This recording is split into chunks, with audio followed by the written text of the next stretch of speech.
Fascinating. So from this sort of 30,000 foot perspective, helicopter view of all these concepts, shall we just zoom into advertising then? Because that's your bread and butter.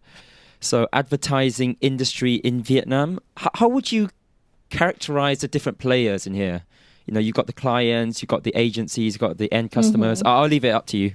How would you describe the industry here? So the advertising industry in Vietnam, I would say, have about 4 key players.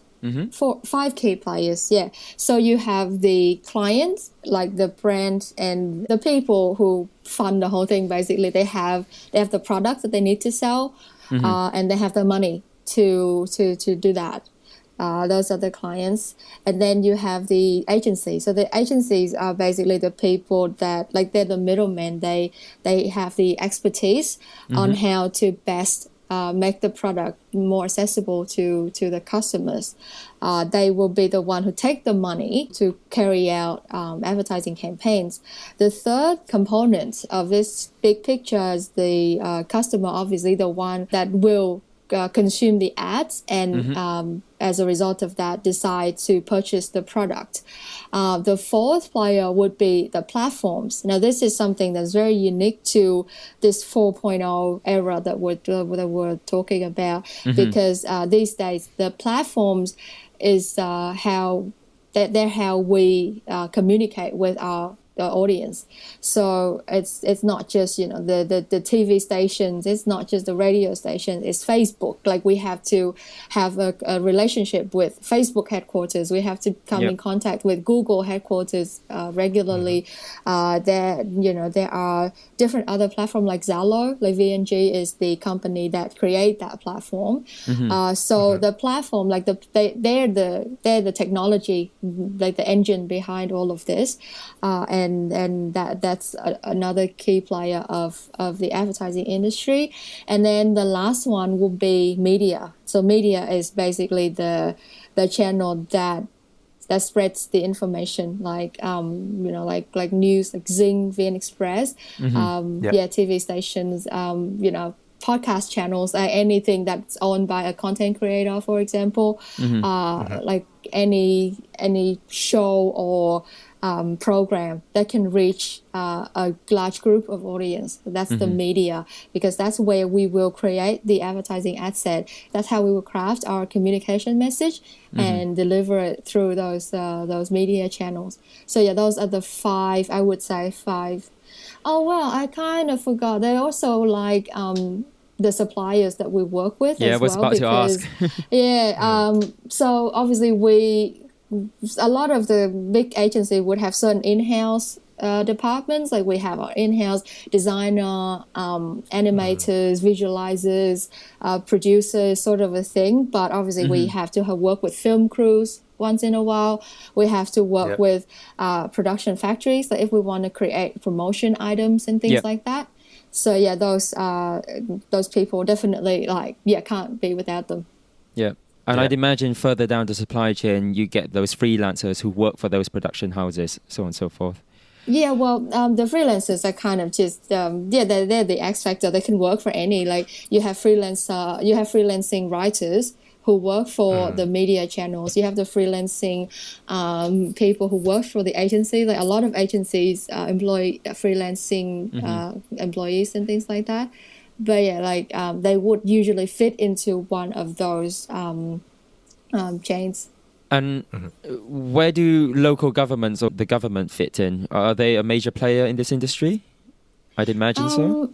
I think they could be a prominent player, but in only certain category of products.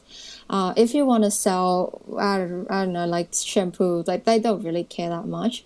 Obviously, all of it has to be approved to be sold on the market, just like any other country. Like, you can't just like put anything into a bottle and have it being distributed at the supermarket. Like, it has to, you have to be approved by the Ministry of Trade and things like that.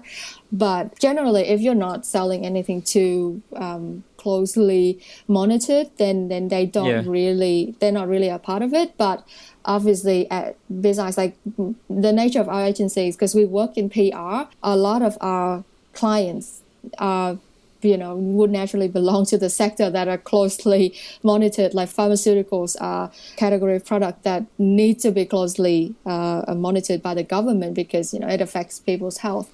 We have worked with like alcohol brands and things like that.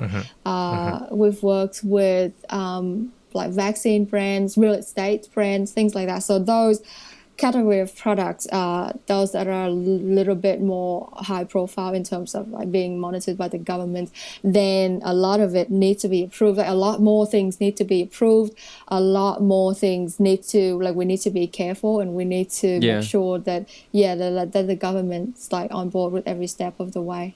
And just speaking on government, because so that's the product side of things you talked about. But how about the marketing campaign side of things, or advertising campaign? So in certain, for example, in Thailand, I have seen very provocative videos of a very simple product, but it give a funny sense or way of communicating that idea. Is that also required? Yeah, I understand what you mean. Like you're talking about like certain sense of humor or certain imagery that you depict in advertising. Obviously those things are absent in the Vietnamese advertising industry, but in reality, it's actually a lot of it is not from the government. Like a lot of the risque thing that got crossed out of the brainstorming room was actually because of the clients.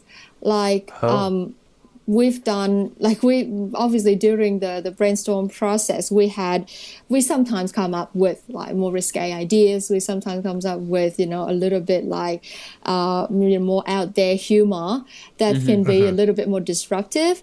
It was never a concern with the government. It's mostly because the clients themselves don't want to go too far out of the straight and narrow.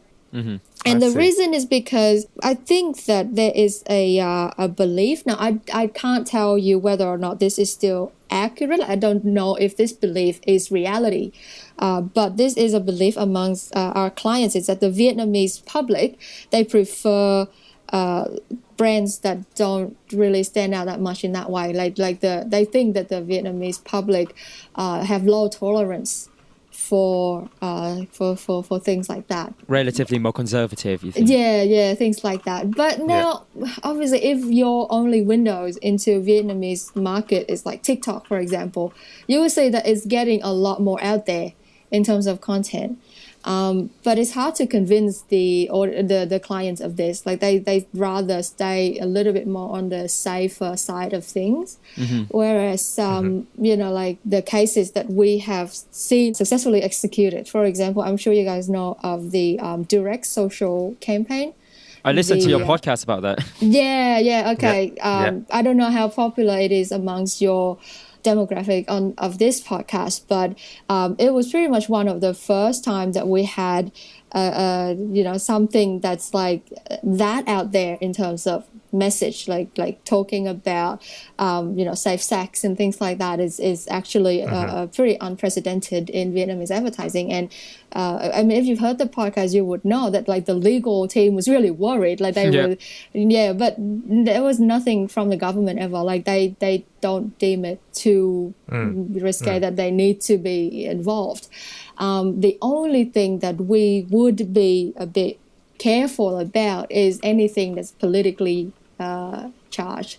Like you don't want to imply anything that could be read as carrying a political message. But that's about it.